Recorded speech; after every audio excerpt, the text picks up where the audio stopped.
What's going on, everybody? Welcome back to the Above Average Podcast. My name is Ethan Merritt. Today, we are without Will. He had a couple things going on, but we didn't want to cancel on our guest. So somebody that's above average in mindset and action is my friend Nick, who I was in college with. And now we got him here today traveling from out of town. So Nick, what's going on, man? Not too much, man. I'm glad to be here. I'm excited to be here and, give above average advice to some people. Hell yeah. Yeah. So we'd crossed paths in college, but you were a couple years younger than me. How old are you? I'm 25. 25, that's right. Oh, because I was in grad school when you were in undergrad, because I came back from deployment and we had like crossed paths when you were in your degree program and I was in the business program at the time, and we were just doing the Clarion thing. I mean, realistically. Yeah. So Nothing too exciting in Clarion. Kind of out there in the middle of nowhere. it's like the way that I describe it to people is I'm like, if you're there during school, it's great. But Right. then like if you were there in summers and winters, you're like, oh man, what do I do? Like, Yeah. you're always feeling like there isn't a whole lot of other things to do when everybody else leaves. Like all the students leave and it's just like the town people, and you're like, okay, what happens here now? Right. But so let's get into like a little bit about you as a person. We've caught up a little bit today and got to chat, and you have, since we had seen each other, you had moved. And so yeah, let's go back, man. Where are you from and what were you kind of doing as you were growing up? Yeah, so I'm from Pittsburgh, Pennsylvania. Growing up, just kind of, wrestling, was big into wrestling. Wrestled in college and high school, and was super into wrestling. And that it wasn't really ever into school. I got like a 1.8 GPA in high school. Nothing impressive. And that kind of motivated me. A lot of my friends, they kind of had, rich parents. So I could either go that way or, use that and go the other way and kind of fiend off of, my parents. And that kind of motivated me to get out of town and sort of, get off on my own and stop relying on, my parents and build that wealth for myself. Nice, man. It's a very similar thought process that I had. Like I had left, I'd left high school pretty young, and I came to Clarion like right after school. Like I went straight into my first job and was doing an athletic endeavor, as my first gig. Like I didn't work an internship. I didn't work a real, call it like a grind of a job, I worked like in entertainment. So it was like an interesting like move, leaving. But what was your path with wrestling? Like, were you doing this at were you thinking about it collegiately or? Yeah. So high school, I was, just all wrestling. And, all my parents really ever cared about was wrestling. And it was just wrestling. And it wasn't, what grades did you get? It was, how was practice? How was practice? How was wrestling? And that was sort of my main thing. And that sort of what led on to success and hunger was just always striving to be number one. And always just was driven to do bigger and better things. Nice. The wrestling culture here is no joke. Yeah. And that is not everywhere. I mean, you've lived elsewhere and at least traveled. It is not like a huge thing in every state. It's not a huge thing in every country, but it is like Pennsylvania, dude. Like I came here and I was like, holy shit, people are serious about this sport. Yeah, it's top tier, Pennsylvania. Dude, it's nuts. Yeah. All the guys that place in the state are, the Pennsylvania, number 1, number 2, number 3, and our area 2, they call it area 7. And those guys, top 1, top 2, top 3 in the state. It was just bred dogs around. Yeah. Yeah, it was like no joke. I had some good encounters with the Clarion wrestlers when I first got there. Yeah. That's a good, bad, and indifferent. Yeah. They were, especially this wasn't that long ago, but in 2010, it was definitely a little bit of a different mindset than even right now for kids coming right into college that were like, just pretty aggressive dudes. But that's what you need in that sport. Yeah, very aggressive. Some of them are a little crazy, but it takes crazy to get to that level. So I noticed like being around those guys, they just had different mindsets, like just crazy individuals, because to get to that level, you have to have some sort of craziness to have that hunger. And I noticed the craziness in every aspect of their life. And I like being a part of that. Some of the things, not so much because, bad crazy, but then there's also the good crazy. Yeah, that's what I noticed about a couple of the guys that were, I would say maybe not necessarily the best guys at Clarion, but the younger ones that came in there. They were just so extreme, and they were like just like sort of like unhinged. And I think if they could get past that a little bit, they could really dig into being like seriously good. But it's that fine line, because you need a person that's a little nuts, Right. which means they're going to be a little nuts maybe elsewhere. Yeah, you know, exactly. Yeah, fueling that energy properly. Those type of guys, they have high levels of success in wrestling, and wrestling is a sport, and fighting as well, where it's like, it's all you, and all you ever know is you. You don't rely on a team like football or baseball or basketball where you have teammates. It's just all you. So the wrestlers and fighters know themselves, more than anyone, because it's all you. You figure yourself out, what you're capable of, what you do when you're down, how to get up. It's like 99.9% mindset. And those guys in business, if they funnel that energy properly, and chase one rabbit, not chase a bunch of rabbits, because the man who chases multiple rabbits catches none. If they just go in and funnel that energy into one thing, they can be highly successful people for sure. What do most of those people do? So like, I mean, I guess because you do know, like you came from that background, you know a lot of people, that came from wrestling in a variety of ways. What do most of them do like for careers later? Because like I'm not sure, because I don't know a ton. Yeah. I know a handful of guys from Clarion. Like one of them's a coach, which makes sense. The other one, God, I couldn't even tell you what he does. He works a job. And then some of them, like I'm not as embedded with that community. So what do most of them like end up doing? Yeah, and it's crazy because most people, when they graduate college, and the wrestlers too, I mean, they don't know what they want to do yet. Where it's still at such a young age, 25, 26 years old, where a lot of people don't know what they want to do. They don't have a vision or a purpose. They're just kind of like, what do I do with my life? So a lot of those people end up, going back home and living with their parents, and kind of, figuring out that lifestyle. And living with parents is like probably the worst thing that you can do if you want to grow and reach out and become, greater than what you are, because that's comfortability, and parents just want, comfortable things for you. And, why not move out and build something on your own, because it forces you to, become a man or a woman in that case. Just putting your back against the wall, trusting in yourself, and really just going out with a leap of faith. They say entrepreneurs, can jump out of a plane and build one on the way down. That's really what you're doing. But, living with the parents is they just want you, to be comfortable and live comfortably. And if you want to change, you got to change your environment, so I think a lot of people don't realize that, and they don't realize the power of just moving out of your hometown. Yeah. What was so where did you land in that spectrum from college onward? Because we were just talking about like life in COVID. I mean, that was for you. I mean, was that right around the time you were graduating? Yeah. So it was kind of right when right when I graduated. I kind of had no shit. Yeah, I had no idea really what I wanted to do. I, took the wrestling. I've been wrestling my whole life, and, the best fighters are wrestlers. So I was transitioning from wrestling to boxing to jiu-jitsu, and I really wanted to go in the cage. And, all I was doing was just fighting, but I wasn't, making any money. Just kind of, grew my hair out like super long, like nothing against that. It was cool, but he's calling me out right now. Yeah, no, like it was cool.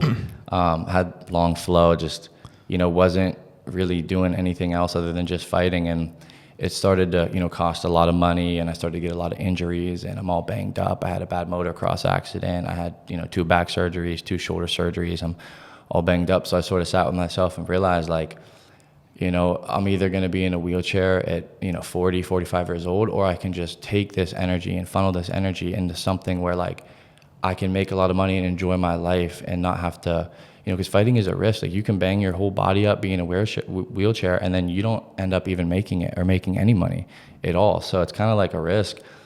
But, went back home after college. Didn't know what I wanted to do for like a year and a half. Had no idea. And was just exactly what we were just talking about, like bumming off of my parents, like asking for money, just didn't really have a job. And I was doing like side things for money. I started a little business where I actually called it Literally Anything. So I would do like, grass, cutting, landscaping, tree removal, everything, exterminating, and I didn't even know how to do any of this stuff. I would come, act like I knew what I was doing, write down on my notepad and be like, okay, I'll be back with an estimate. And then I would YouTube how to do whatever they said. My slogan was, if there is something on the list that you think I can't do, give me a call. So I was getting calls for the weirdest things. I had no idea what to do. I just kind of freeballed it. You go back, estimate, act confident, and act like I knew what I was doing and just figure it out. But that wasn't really sustainable. I moved down to Florida with about $800 cash, no money at all. Just put all the faith into this company, and I actually signed a lease for $2,000 a month, and I didn't have any income, so they had to prove bank statements to get in. So I asked my brother, who was with the company for some time, like, can you send me pictures of your bank statements? So he sends me pictures of his bank statements so I could show the leasing office that I have money, and kind of finessed a letter from one of my managers to say I made more than I actually did, and got approved for it. But at that point, I was like, I'm in for 12 months. Now I have to make money. But then you're tied. I'm tied. That's that's ballsy, but but it will make you figure it the fuck out. You put your back against the wall. It shows what you're really capable of. Dude, yes, that is so true, man. I think it really takes getting there, and unfortunately, getting there can be like really rough. I mean, it is, but like sometimes it's rough, and it's rough for a short time. Like if you're like, cool, I made that leap, and things happen to work just the first month, and you're like, thank God. Yeah. When you look back at it, you're like, thank God. But at the time, you're just like, fuck, here we go. Yeah. And you just hope it doesn't last more than maybe a month, maybe two, and then you're like, all right, we're gonna make it. But in my mind, like, there was no going back. Failing was not an option, and I had no plan B. And if you have a plan B, you already fail plan A. So there was no plan B. It was, I'm figuring this out, and I am not going back home no matter what I have to do. And that got so bad to a point where, I wasn't making, my first couple months. I was just getting by, just getting rent. And I remember one month, I was a little short, like a couple $100s. And I actually took all my clothes that I had. I have this chain on. It's my grandma's chain. It's like all gold, 18 karat, gold all the way through. It's probably like $2,000. I was contemplating, trading it in, but I was like, that's my grandma's chain. Like, I can't do this. So I took all my clothes to Plato's Closet. Like pretty much, not all of them, just most of them. And they started counting it up. They're like, all right, we'll be done in about 2 hours. And they were able to give me like $250. But while I was waiting for the clothes, I was, making phone calls, trying to, sell the product, set more appointments in the parking lot. And that was the only time I really ever had to sell anything. And I was probably like 2.5 months in. But I wasn't, and I knew people that had money that I could easily reach out to be like, hey man, like, can I please just have like 100 or 200, or even my dad. My dad would give me money. He was a successful, president of a power contracting company. But it was just like, I'm not asking anyone for any favors. I'm doing this myself. And that was the only time I ever had to sell anything, and never missed a payment. And, from then just started to explode the business and just take off. The thing that I tell people, and I think that guys have a problem with this, right? Especially guys. I would say that girls do too, but especially young men, is a lot of people have like a very high expectation right now. Like they'll see people get really big on a social media platform or in a company or something, and they don't. It's for the first time ever, you're seeing something that you shouldn't see. Like you should, like if you have a natural network that humans have, which is like max capacity, you would only meet 120 people in your life, like 200 years ago. Like you would not see anything past that. Mm-hmm. And now you're making a comparison that's like so abstract that people are not patient, and they won't really understand what that hard work will take, and they won't dig into it. Mm-hmm. And I think I've told this to a couple people that were like stuck, a couple steps back from where I am, maybe like right after college is like a prime age where I'm like, I know what you're going to experience in the next couple of years. It's going to be a little lost, but I'm like, if you don't know what you want to do, either, you're going to have to take an L. You might have to go home for a bit, and then you'll start hating it, which is totally fair. It's going to happen. Or go work a job and go make it work. And if you work a job and you hate it, don't quit for 6 months, and you'll sit and think every day about what you really want to be doing. And then that next thing is probably going to be the thing that you should do. 100%. Yeah, most people don't realize how close they are to just getting over that barrier and making it, but they give up right before they were about to explode. And I think that's the biggest thing is like, you know, being consistent with something. And, you know, a lot of people see successful people and they'll look at them now where they're at in their life and they'll get jealous and, you know, must be nice or you got lucky, but didn't. And I go through this all the time with, you know, people that come on board with my team and the company. And they see it now and they get like jealous because they want that life, but it didn't happen overnight. You know, they didn't see the darkness. They didn't see me going to Plato's Closet, you know, selling all my clothes. Like they didn't see all that, struggling to even get by and eating bread and canned tuna because it was like $1.50, you know. Just the things like that they don't see, but they see now, you know, driving around in Aston Martin and, you know, just living a completely different life, and they hate on that. But it takes patience and consistency and going all in on one thing, you know. So you went all in. So you moved down to Tampa. What was the draw for there? Like, did you know people there, or was it just like, I like the beach and it like seems nice? Yeah, so a couple people from around my hometown that I'd see at the gym, just average people. Like one of the guys, his name is Spencer. He's a very, very successful person in the company right now. But he was making smoothies at the gym, the LA Fitness. And I knew him for years. I mean, I didn't know him personally, but I would just see him, you know, at the gym and everything. And I saw him go down to the company down here in Tampa and just explode, absolutely explode. And then my brother actually went down to the company too, and he started exploding. And all these people that I kind of knew of started exploding, and I was like, these guys are just normal people, like just like me. Like I can do this too.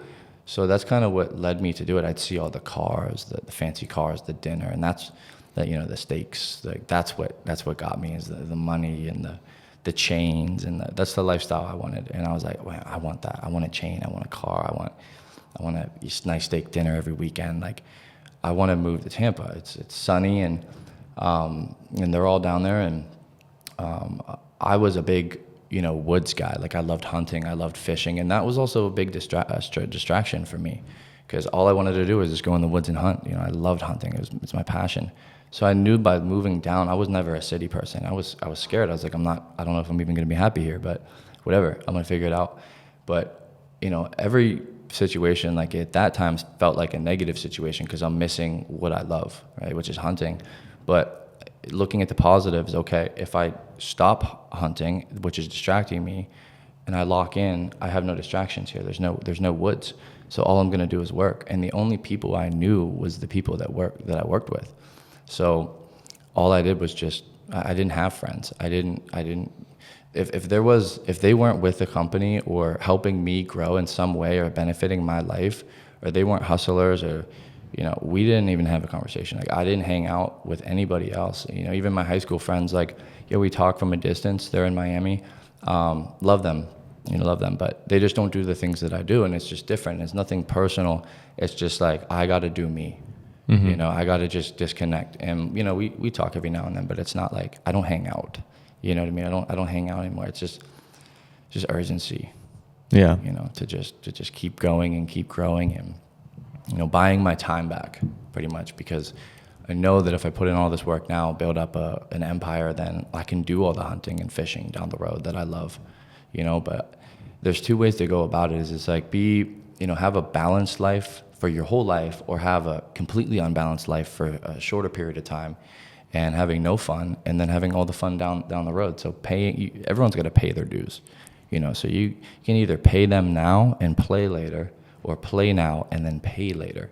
So either way, you know, you got to pay. Yeah, exactly. You got to pay. And like our world doesn't get any easier. And I'll tell you what, man, I mean, like as I get older, I mean, I want to be less working. Mm-hmm. Just in general. I just want to have the ability to opt out of it instead of have to. Because then if I have to, then I'm like, fuck, I'm 45. I have to go to work. That is, to me, that's like just a heart-wrenching feeling. Because it's like that's the time I might want to like be able to offer that time to a future family, or that time to myself, or that time to put more into like my health, because I won't be recovering as well as when I was 20, or, you know, like I've had like the same kind of injuries as you, and I wanted to be able to maintain longer. And so I can do some maintenance now. That's Right. great. But like, I don't want to be stuck working. And I sure as hell wouldn't want to be stuck working a laborer's job. I mean, that's just me personally, like where I'm beating myself up and then I'm stuck doing that, you know? Right. Yeah. And, like I just don't want to be, I want to be able to spend time with my kids. I don't want to be the dad that it's like, oh, I can't make it to the baseball game. I can't make it to your wrestling practice or your tournament because I have to work. So really, money isn't everything, but not having it is also everything. And, a lot of haters say that like, oh, all you care about is money. Well, but who really cares about money the most is the people that have to check their bank accounts before they, do everything because now they don't have enough. So it's like you're actually more focused on money when you have less money. When you have more money, you're not focused on it. And, I just want freedom and going to trips and stuff, having to not, go on a vacation and have to watch what you spend and do. You don't actually get to experience the full vacation. Exactly. It's not a full vacation. So, just being able to experience things, that's what money allows you to do, and it buys you time, which is the most valuable thing in this life, in my opinion, is just time to do the things that you want to do. So yes, I'm obsessed with money, but I'm not obsessed with money. I'm obsessed with time, and money allows me the time to do the things that I love, and that's why I'm so hungry for money, is because I just want my time back. Dude, that's like, that couldn't be more well said, because I think the same way. I think to myself, I'm like, the real thing I want is freedom. And the easiest way, it's literally a monetary exchange. Like, I'm like, if I didn't have to work, what would I be doing? Yeah, I'd be training myself like I'm a professional athlete. I'd go travel the world, and I'd have probably honestly have as many kids as possible, because I just could. Yeah. Because then it doesn't matter how many, I could do all of that with the time. 100%. But you got to figure that out somehow. Yeah. And just the day-to-day hourly grind, there's people that need to do that out there, but if you want to settle for that, it's always there. You can always go work. Right. But if you work and put it in a different space and time than you ever thought possible, then the outcome is something that other people don't get to do, which is stop working, which is being able to take that time away. 100%. And, my goal is to really just, not only with buying my time back, but just inspire other people to do the same, because all I ever wanted in life was, just to be successful, literally just to prove to my, because I had a 1.0 GPA in high school. I was just the kid who was getting by, but my teachers kind of let me get by because I was a good wrestler. So they were like, wrestling was pretty big at my school. So it was like, okay, come on, can I retake the test? I'm not going to be eligible for this tournament, and I'm, number one in the whip wheel right now. Come on, I have to, sales.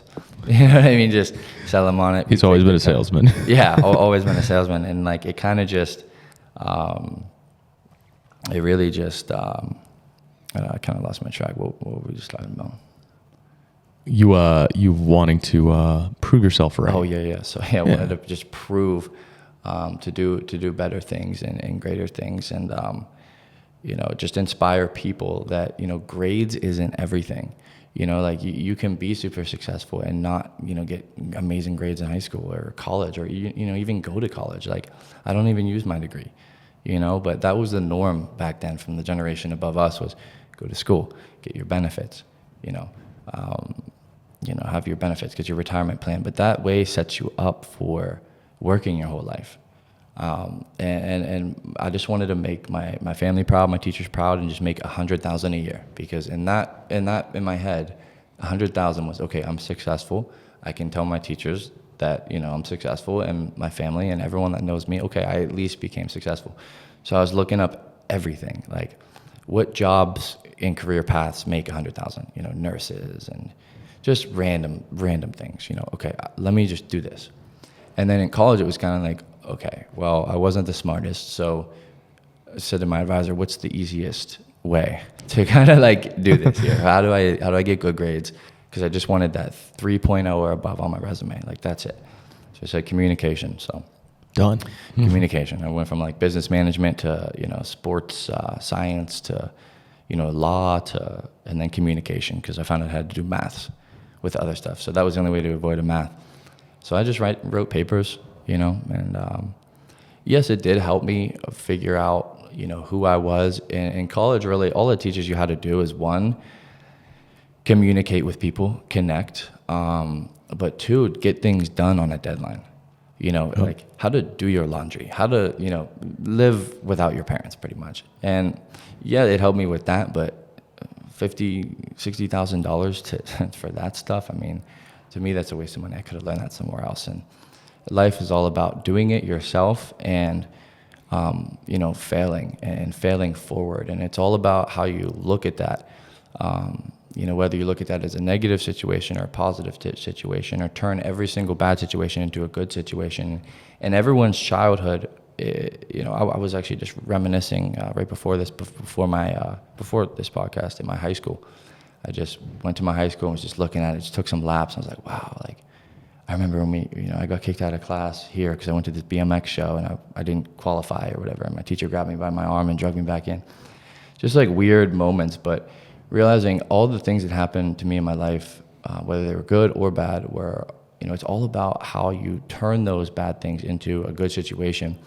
And everyone's childhood, like your childhood is based on who you are now. So like everyone grew up a different way. So like, but it's how you look at those things when you were a child and what happened, and just turning that all into a positive situation. I believe that I read a fact the other day. It was like 87% of Americans have like X amount of thoughts per day, and every thought, or 87% of Americans thoughts are negative.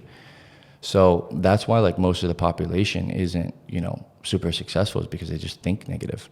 If you just think positive and just everything bad that happens, if you say, okay, good, and this happened, okay, now what good did I learn from this? Failed, good. What can I do to become better?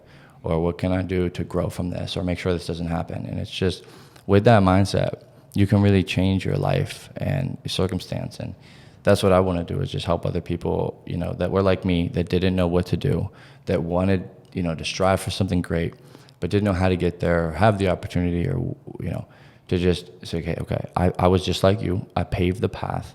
This is what I did. And as long as you're hardworking, you think positive, and you want to aspire to be great, this is what it takes.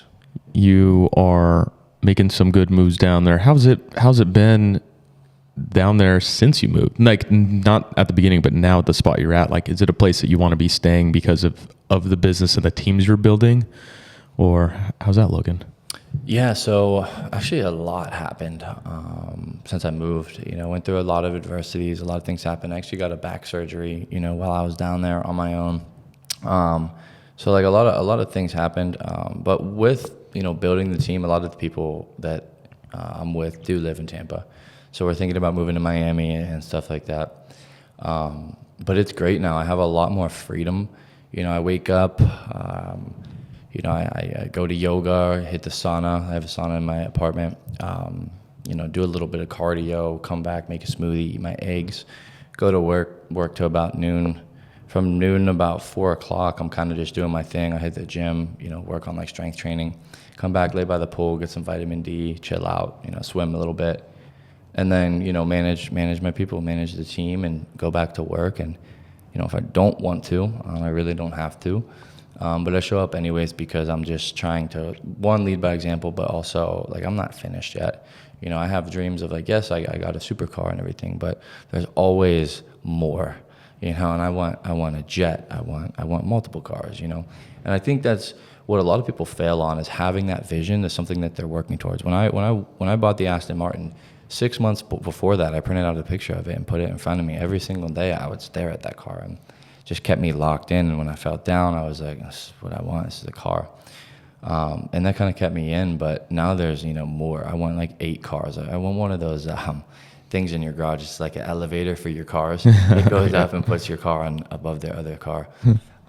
There's just so many levels to it. Like, I just want a mansion. And I want, my kids to just like have an amazing life, an amazing house. And just when I invite, my friends over, later on in life, when they have their family and they have their kids, they come over, they're like, this is the house that everyone wants to come to, party and, yeah, of course, hang out at, and we have fun here. What's been the most interesting part of like working and building teams? So like, what's the kind of the difference of when you were starting, and like, we don't need to go into every single detail, but starting the position you're in to building teams, like how did that kind of transition start going? what was that like? So building a team, man, it's tough because the industry that I'm in, it's life insurance. So, it's not the retention rate for agents is very low. It's about 1 out of 10. So I like to say I have pretty good retention with my agents now because I've learned so many things I could do differently and why people quit. And a lot of people will burn bridges with their people that quit. They're like, oh, screw you, man. Like, you quit on me. But having a good relationship with these people and asking, okay, I mean, what was it for you that I couldn't provide? And what was it exactly that made you leave? I want the best for you, but help me, so that this doesn't happen to me again. Can you do this for me? And I'll sit down and have a conversation with them. And most of the time it's because either they felt left out or they just weren't making enough money, which on my part, everything rises and falls on leadership. So just taking full accountability for that and just realizing, okay, what could I have done differently? And a lot of times I know I just didn't do them. I should have put more time with that person there or worked on their tonality or worked on their closing skills. Or most of the time I already know the answer. It's just sometimes it's hard. Even, at the level that I'm at right now, it's still every day you fight, the urge to be lazy, and to stay motivated every single day. It's not just like some magic thing that you're gifted with. Everyone goes through it. So when you're managing a team of 20, 30 people, sometimes it's hard when you're pouring the same thing over and over and over to somebody, especially when they don't listen. Whenever you tell them 3 times, here's what to do, and then they don't do it and they don't implement. But the people that implement are the people that I spend more time with. So if you give me 100% of your time, I'm going to match that. But if someone's giving me 50% and they're not being coachable, they're not taking notes down, it shows me they don't want to learn. So then I'm not going to put in my 100% if they're going to give me 50. But I had, when I came down, I was moving people I had a studio apartment. And, when they first come here, they don't have any money or any income. So kind of just taking them under my wing, like showing them how to basically be disciplined. We're going to the gym at this time. They didn't have a car. They're driving around with me. Everything that they do, I'm taking them to the grocery store to get groceries. Like, I'm showing them what to eat. I'm showing them everything that it takes to be successful, not charging them rent, moving them into my apartment. I had 3 kids at one time living in a studio apartment and no room. We're bumping into each other, trying to, make eggs. And it's just figuring that out was difficult. But, and a lot of those people ended up quitting on me when I poured months and months and months into these people. And it's like, dang. Like, when they quit, it's like, wow, like you just wasted like 3 or 4 months. But at first, that's your initial thought is like waste, right? But then it's essential. It's just someone's going to stick. Yeah. You're going to get something, you're going to learn. And each person that leaves, you figure out what you could have done better and how to retain more people. So I probably went through 40, 50 employees. Actually, more than that. I don't even keep track anymore. I just repeat. Sell, train how to sell, people leave, I recruit more people. It's just the cycle. So becoming disconnected to the feelings that you feel when you have adversity, or you have people fail or leave. Just being disconnected to that and just being super hungry and staying motivated and just, okay, next. Who's the next dog? I'll go out and I'll hunt these people down physically in person. And I'll look at them with my eyes outside and be like, hey, that's the person. I want that person. And I'll manage to kind of wiggle in and build that conversation and relationship with them. And some of the guys, it takes me years. Some of the guys, it takes me months. Some of the guys I get right like that. But it's to find a special, gifted person that's hungry. You can normally tell by the way they walk, by the way they talk, by the way they carry themselves. And those are the people that I'm attracted to, hungry people that want things that I want too. And they're on this path and journey with me. And I'm not dragging them. And that's another thing too, is like learning that like some people just don't have big goals and visions. Like they just want to be comfortable. They just want to get by. And, I'm not going to drag the people with me. They want to have to also climb the mountain with me. I can't carry these people on my back or I'll be worn out. Dude, there's so many similarities there that you just said that I not only can resonate with, but I mean like definitively gone through the exact same thought. When I was your age, like literally, I was in charge of a 35-man platoon on a deployment. Yeah. And I learned that I was like, man, there's times where I'm like, some of the biggest things that I learned was like, I needed to listen to my guys Like that was one of the biggest helpful things that I started to think about and realize that I'm like, okay, we're missing something here. Right. And it's not that I'm not leading them well, it's that I'm not listening to them well to lead them well. Because I'm not getting the full picture. That was one of the biggest takeaways that I had at that age. That was like pivotal for the rest of my career, to be like, when you're taking the time, like give the time to that person, but like they're going to have to give it back to you. Yes. But if you're listening, you'll figure out like what they actually need. Right. And sometimes it's not what you wish they needed. It's something else. And you can't teach people to care too. And that's the biggest thing. Is like good leaders have to care. And you can't teach a person, you know, empathy or compassion or just caring for someone. You know, you have to care enough to talk to them and figure out what's really going on. And that's, you know, most leaders, successful leaders, have failed everything. And I think that those are the best leaders, is that they failed first before the people that they're teaching, because now they can teach them, hey, I went through the same thing, and how can we prevent this from happening to you, because it happened to me. But failure is also essential, you know. So I'm not too familiar with the ranks in the military, but what are the ranks? Like it goes from infantry to... there's like two different groups of people. There's enlisted people. So you probably have friends that joined in enlisted when they were like 18. Yeah. And those are enlisted, kind of like they are the workers essentially. And they start as the workers and they get into smaller leadership roles as sergeants. But there's a separate path that is separated. And this is very controversial on why it's separated, but there's a path of being like an officer and you're a leader, which is a manager, but you're a leader on your first position. Right. So I came out of college and was in a leadership role immediately, which was tough. Tough, because the people that I led were all of the guys that were sergeants and lower enlisted, and the older sergeants, they still report to me, but they've been in the Army for 15 years. I mean, that's crazy to talk to somebody and be like, I'm in charge of you for the plan.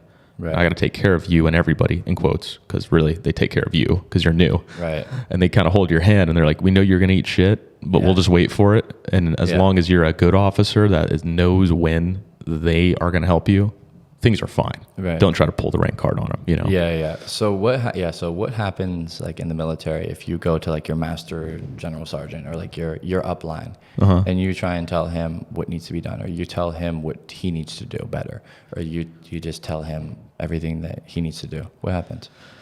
Well, there's literal legal repercussions of disobeying an order. So I would say on the furthest end of the spectrum, if you say no and then you do that, there can be like a bad ramification. But really, that person will, you know, I would say the biggest thing is like they're watching you not take responsibility.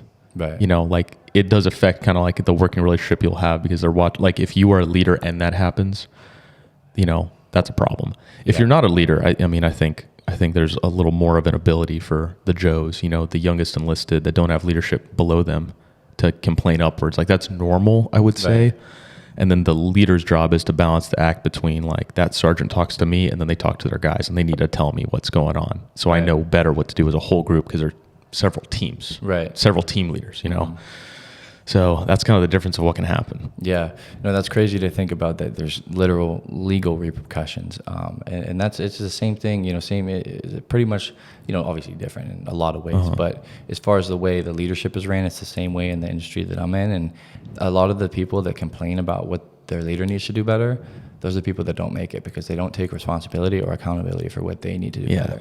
And that's just crazy to think that there's legal repercussions for that, because it's so important. Well, I think like I had said, and this is where this had came from for me, as like a thing that I gave advice. Like when I was deployed, I can say this now, and I'm saying this very like in the right tonality here, but like I'm not going to get in trouble. But I didn't have a very good boss. He wasn't a strong leader. That's just a criticism from afar now, but he just wasn't a very strong leader. So I was stuck in a rock and a hard place where, kind of like I had said, people below me that were pushing on me, and I was new, so I didn't really know how to react to certain things. And then my boss was a little bit absent.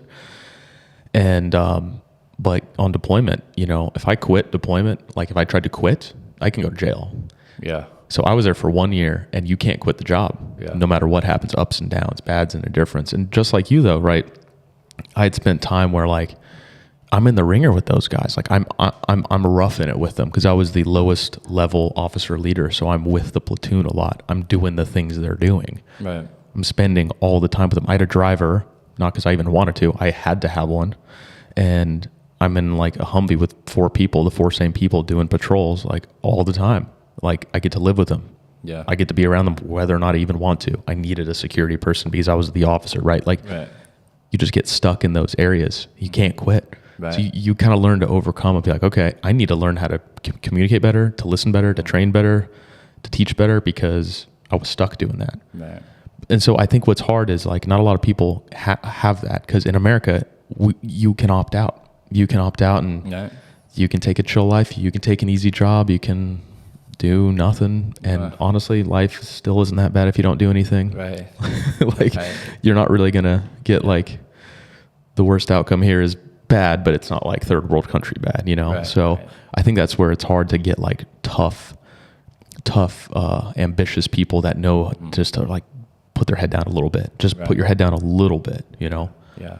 And it's just, it's so important too. And I'm sure you experienced it too with the military, just being a leader, always having to put that game face on. Like, you know what's going on, even when everything's failing. You act like you know what you're doing. You have to act happy when you're down. You have to put on this face because you are the leader and you are leading by example. And that separates, a good leader between, a bad leader is just also pouring into yourself, because the only way to pour into other people positive things and lift them up is if you're lifting yourself up. So always lifting yourself up is definitely huge when it comes to leading people. Dude, I can't say I over abundantly struggle with that, but there was times where I did not do that well. And I was like, man, and I don't kick myself too hard about it now because I was pretty young. Like I took over that platoon at 23. Like and there was no leadership before that. It was just there. Yeah. And I kicked myself because I'm like, man, I wish I did better at that. But it was just part of that process. Like I learned how to be a better leader from seeing a boss that wasn't great, having guys that were tough to control, and being put in a tough environment and being like, there's no option out. There's literally no option out. And I just had to like, FitFo, man, figure it the fuck out. That's what I did. Literally. And, I'm like, there's a lot of things that, my leaders have done great for me. And there's a lot of things that they haven't done great for me. Sometimes they were abstinent for me. And figuring out the feeling that I felt when they were absent, or the things that I felt uncomfortable with, or the things that I didn't like about my leaders, taking that bad situation, turning it into a positive. Okay, how can I make sure my people never feel the same way I felt about my leaders? So just there's always a lesson to be learned with everything, so really just, looking at that and figuring out what you can do better so that your people don't have to go through the same thing. That's exactly it. That's so much of the battle, and leadership's challenging, man. It's no joke. And there's no deliberate like playbook, right? Like it's so funny because when you work in the corporate world, I especially notice this because I'm naturally a little more critical of a leader because of the Army, because the Army gave me so much structure where I'm like, I knew exactly roughly the exact amount of toughness my boss will have because he's done the same exact jobs I have and taught the same way.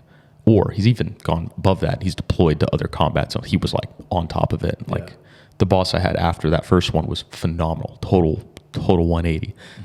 But then when you get in the corporate world and you're like, oh, like I've had some managers that were just managers because they were there long enough, but they didn't actually, they just literally were there long enough. There's nothing that like made them outstanding. Right. And it's so interesting because I'm like, this person is not very ambitious. They're not a leader to me, but they're in that position. So you have to respect it, and you have to be like, okay, what's the dynamic? How do I work with them? You know?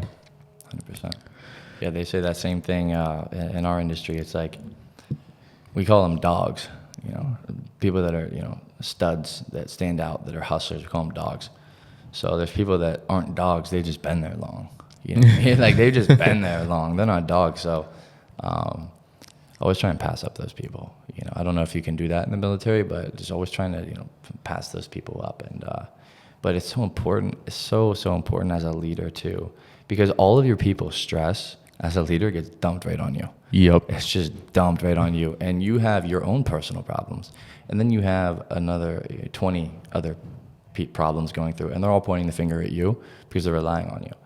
So how do you deal with 20 people's problems? And if you freak out and act like everything imagine how they're going to feel when they see the leader that they're looking at freak out. They're like, oh, all hell broke loose, so having the mental capacity and patience and, I guess calmness to really just calm everyone down and know it's secure, even when you don't know it's secure. Like, you don't know. Sometimes you just, like you said, like, there's no playbook to leadership. It's like sometimes you got to pull stuff out of your rear end, and just free ball it, Yeah. And sometimes it doesn't work, but sometimes it does. And you write a mental note and you're like, okay, next time don't do that. Yeah. Didn't exactly help. And then, other times you're like, you know what? I'm glad I was patient and I rode the wave and took the L. Yeah. And we got over it in a couple days or whatever. And like nothing bad happened. It's like, cool. I didn't need to stress out. There's a time and a place to stress out. And I think more repetitions, when that actually matters, like when to stress out. Whereas other people will be like, I'm stressed out, I'm going to put it on you. And you're like, all right, I've been here before. We're going to be fine, Right. And that's kind of a big difference that I think it just takes reps. Yeah. You just got to do reps of that shit. Reps. Yeah. How do you go from being in a not leadership position to being in one with just kind of where you're at? Is it like a metric that you guys hit, or are you like evaluated on a process? Because it sounds like it is more of a structured process to get to leadership than some places where it's very political or it's longevity. I'm at a college now, and that's like the epitome in staff jobs, not every job, but the epitome of like a good, comfortable job is like a college job or a government job. Those are known as comfortable jobs where people can stay there and life will be like great, but they'll never go, above and beyond just by being alive there, but they'll have a comfort, So what does that look like, for your industry? So for our industry, it's kind of like if you can attract somebody to what you do, if you can just attract someone enough to do what you do, you already are a leader in some way because someone wants to follow you. So we look at that as like, how many people can you bring on? Because you have leadership traits because now you're influencing people. Mm-hmm. So it's kind of like, we don't just give handouts. It's not like, okay, you kind of have to get them yourself. Every now and then, if you have a really good manager, they will, give you people that they personally recruit if they've had, a lot of success, and that's pretty rare, but that's considered a handout in our industry. But proving that first you have to be able to sell the product very well, and then you can duplicate yourself onto other people and bring those people on and teach them, and then they kind of replace you and you go up. So it's just like replacing yourself pretty much with those people. But if I have a guy on my team that's killing it, he's doing really well, he's disciplined, he's coachable, or she, I'll hand them a couple people because I've mastered the recruiting aspect of it. So recruiting for me isn't a problem because now I have the accolades and the car and everything. When I started, I didn't have any of that. It was a lot more difficult. I had to be desperate. I had to really go out and convince people to do what I do. But that comes with belief in the product, the company, the vision. I believed it even when I didn't have it. Mm-hmm. So I was just going out getting people. But now they come to me because they see where I'm at now.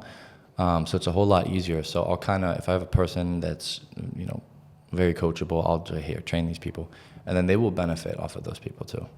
Yeah. So it's a little bit more structured than most, which I think is good because then it shows that you are able to put in the work and everyone starts at the same level, at least from what I understand. And then at least you're replicating that you can also train and teach on top of just doing. Yeah. So there's, the producer, as you said, and the doers versus getting to a place where you can be able to replicate that. And those aren't the same kind of people too, which you've probably figured out too. There's probably some people that are super good at I can just execute. And then there's some that I'm like, hey man, executing was never my strong suit, but man, I can make people inspire them to do it or manage them to do it or teach them, however pillar you want to see it at. Right. So what area do you fall in there? You think you're do you think you're better at producing or better at being the manager now? It's probably kind of transferred over now at this point. Yeah. Definitely being the manager. Yeah. I do I do a good job of finding what drives people because everyone has a different thing. there's like one kid on my team that wants to propose to his girl, and so I'm using Drop the name. Drop the name. Kenny. No, I can't say that. But we might have to cut that one out because then she might see this. But I'm motivating him with that. Like, you can't get your girls an average ring. You know what I mean? Like, we gotta hustle here and this. So that's his vision. Everyone has a different vision, whether it's to retire their parents, maybe they want to pay off their debt. So figuring out, and that comes with having a good relationship with that person enough where they feel vulnerable enough to tell you what they want. But yeah, man, when I first started training, I had no idea what I was doing. When I first became a leader, I was like 3 months in. I started training people. I moved people into my apartment, and talk about worrying when these people trust all in you. They drop everything that they have. They move in with you. They have no money. You are in charge of their finances and their future. So when I first became a leader, I was okay. I could sell, but I wasn't like great. So having the panic of like, okay, wait, now I'm training, and less training, the more I train, the less I have time to sell, which means the less time I'm selling, the less money I'm making. So I'm not making as much money. I'm starting to worry, do I even got it? Now my people that I'm training are having stress, and I also live with these people. So it's all getting dumped onto me. It's when you work with someone and then also live with someone, it's a lot. And when that was like deployment. Yeah. It was a 24-hour thing. And I'm like, motherfucker. Yeah. There's no separation, which is like, they're going to see all the sides of you too. Yeah. And that's the thing. And you're like, shit, man. Like, acting calm, even when you're panicking. Yeah. You can't like panic in the same house. You know what I mean? Like, you can't exactly get away from it then. Yeah. And it becomes very, like, that's when it's challenging. Like, that's when you're like, okay, well, then you got to be all in, and you got to really trust in yourself, and, and practice some new things. Yeah. Yeah. And it just shows a weakness in a leader. Like, it shows weakness. But so I remember hearing like phone calls in the background, and, them talking to their parents, asking, hey, have you made any sales yet? You made any money? And like, I'm like, oh no, you know what I mean? Like, I'm hearing all this, and it's just stressing me out, and it's just a lot. And then I got to take care of myself too. So it was just a lot. But each person that I trained got better and better and better. And that's helped me become the leader that I am now in this business, and teaching other people to do the same through my mistakes, through what I made, is what I could have done better. Because some of these people that I brought in, if I trained them now versus what I did when I first came in, their lives would probably be different for sure. But it's life, It's just one life iteration. Sorry, there. I was just learning, but that's the reality. Jumping back on, what is your kind of next thing that you want to work on along with work? Because we kind of talked about the fact that staying in work is kind of a needed thing, especially for people that are hungry, but like getting into like what to do with money, investments, like, is that something you're looking into, Yeah, definitely. So we get growth bonuses off of our previous year as a MGA, Master General Agent, off of the growth of our previous year. So I'm planning to grow by a significant amount, and some of my uplines have gotten quarterly growth bonuses of like over $50,000 a quarter. So what they do is they take that growth bonus and they put it in the properties. So I'm looking to get a couple properties here, and rent out some Airbnbs. Just dabble. I've already been watching some of Grant Cardone's like classroom podcasts, stuff like that. I paid for some mentorship with real estate, and I'm sitting down with guys and just learning. Kind of, it's a new thing, and I don't want to make the wrong decision. I want to go into it and make sure I know what I'm doing, because there's a lot of money on the line, and I don't want to be screwed.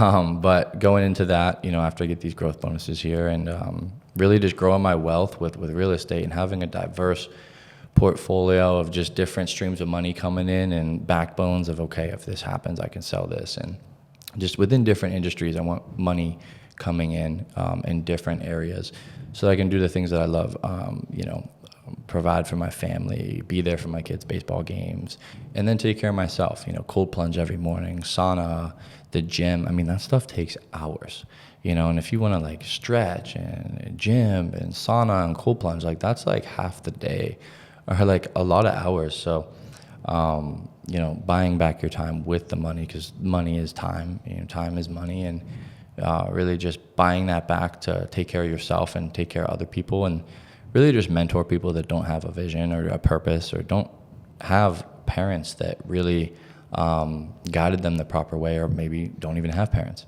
And it's being that leader, relatable to these people, and kind of influencing them to do the right things, because there's so many negative influences in this world today, especially with social media and Instagram and all that stuff. I mean, I'm lucky enough to where when my parents didn't let me get my first iPhone until I was in, it was like 7th grade. But these kids now are getting iPhones and iPads at like 6 years old. So when you get an iPhone or you have Instagram, you have access to things that you should not be learning at that age. So a lot of negative things. So really just guiding people, because you can fall into that trap of the wrong path. Easy, so easy, especially in today's age. Yeah, I think that becomes a challenge, kind of like we had talked about with like younger people, just not working the same way that, you know, previous generations had worked. And I think it's good that like you're passionate about what you do and you're passionate about teaching, and then you're smart enough to kind of see the diversity portfolio piece of this too, where you can like get into other industries and continue that learning and education, and then, you know, develop yourself even further, because it will I think it will branch out and guide you into like not even figuring out that you want to leave work or anything, but just being able to find other passions within it. Because if you maybe get a house, you might start getting into remodeling houses, and that could be just like a fun project that is like still an investment in yourself. Right. Or buying some courses in like the stock market, and that's a way to like invest in yourself and invest in your family, you know, and stuff like that. But what's been your biggest thing that you want to accomplish outside of work? Do you have any bigger goals that are outside of work? And I'm not going to say bigger, I guess just different goals outside of there. Yeah, outside of work, I mean, really just like giving my parents back everything. I mean, my dad, especially my mom too, did, you know, shout out to you guys if you're watching this, but really did everything for me. I mean, like my dad was so involved in us growing up, and just was there. It was waking me up for wrestling tournaments. I mean, I think he liked wrestling more than I did. You know, he liked watching me wrestle more than I liked wrestling. So he was just there for everything, and just the support there was just unmatched. So really just giving my parents back the life that they deserve, because they gave everything to me and my brothers and my sister. So just kind of like balling out, you know, my parents, and just getting them everything they want. And, you know, when I first started, you know, having success and making, you know, a decent amount of money, I, you know, became a little selfish with the money, you know, at first. You know, I still am now, but I'm starting to realize that it's not all me. And, you know, when you first touch like success, it's like, okay, I'm going to get everything that I want for myself first. And then I'm going to start giving back to the people that I love and that I think deserve it.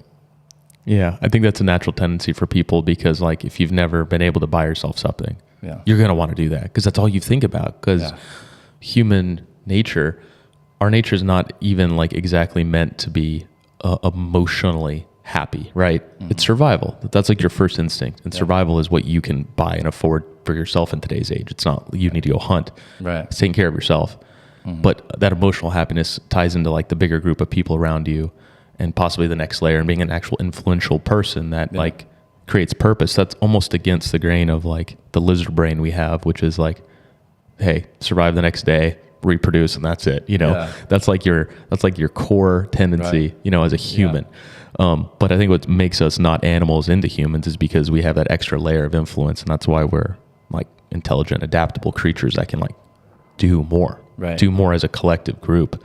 So it's interesting to hear that somebody like your age that's doing so well, like already kind of like see that in the future, because it's another positive attribute. You know, it's like a positive attribute in the world to see somebody that's going in that right direction versus what we see a lot of people that are lost, you know? So I think it's a good leadership value to like start pursuing those, you know, those other areas that you're interested in. Right. Yeah, and if you're not growing, you're dying. So that's why for me, there's no stopping. Like once I reach a certain level, there's always higher, there's always levels. So literally, if you're not growing, you're dying. And then you reach one level, and then there's another level, and there's another level. And my mentor Simon taught me if you want to do other things, you have to master and catch one rabbit. and master that business in that sense. Because if you're chasing all different things, then you kind of half-ass one of those things. So mastering it, building it up to where it's sufficient on its own, and then once it's mastered, you can take that on and master another business. They say the average millionaire has 7 streams of income. So they didn't get those streams of income doing all those at once, just like one thing at a time. And it takes time and patience and discipline and perseverance and just that vision. I truly believe that the number one thing that an entrepreneur has to have is just a vision, and see it and seek that into fruition, and really just go after it with small goals in mind of tangible things that they want, but then also the long-term goals. So having the short-term and the long-term goals. Got some tenacity there. I can see it. That's cool, man. Where can people either follow you, contact you, maybe get involved in the work that you're doing, or just follow whatever you're putting out there on social media, if that becomes more of a communicative device for you, like moving forward?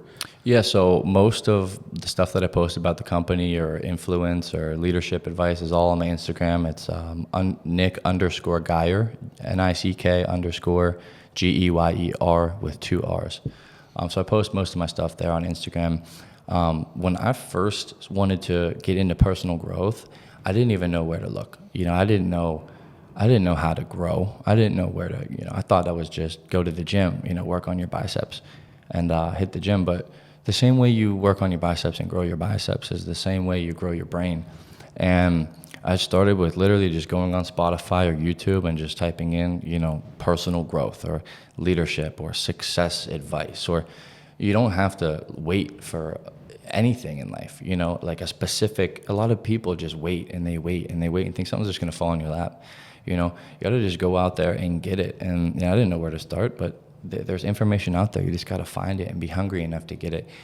The information to become successful, it's easier than it's ever been in this day and age. And all you got to do is just go out there and get it and implement it and apply it and go out there and grab it, because this life is not going to hand you anything. So really just going out and getting it and having the hunger to do it. And most people, the difference between the successful people in my industry or really any other industry is the people that just sit around, or the people that just go out and get it. And having that, like we were talking about animals, and I feel like we're very similar to animals. I like to, I'm very primal. I like to do all the primal ways. I think like an animal. I consider myself an animal. And animals hunt, and they go out and they find things, and they have to get it. And this industry is the same way. Like, it's not just you have to grab it, go out, grab it, and pull it in your lap. It's not gonna just fall there. Absolutely, man. Well, thanks for being on the podcast. I'm glad that you're back in Pittsburgh for a short time, and I should go take another trip down to Tampa. I haven't been there in about 2 years, so yeah. The beaches call me, especially next winter. Yeah. So yeah, definitely. You can never go wrong with Tampa. I mean, it's great. A lot of traffic. Yeah. It's not for the 9-to-5ers, because if you leave around 5, then you're going to be sitting in traffic for 30-40 minutes. It's not fun. Sweet, man. Well, thanks for everybody that was listening. Thanks for another episode. Go check out Nick and what he's doing and see what you can do to get involved with him. And if you haven't followed us, we have a platform on Instagram, YouTube, and Spotify. So whichever one you found us on, we have short clips on all the other platforms as well. And we'll see you guys next time. Appreciate it. Thanks for having me.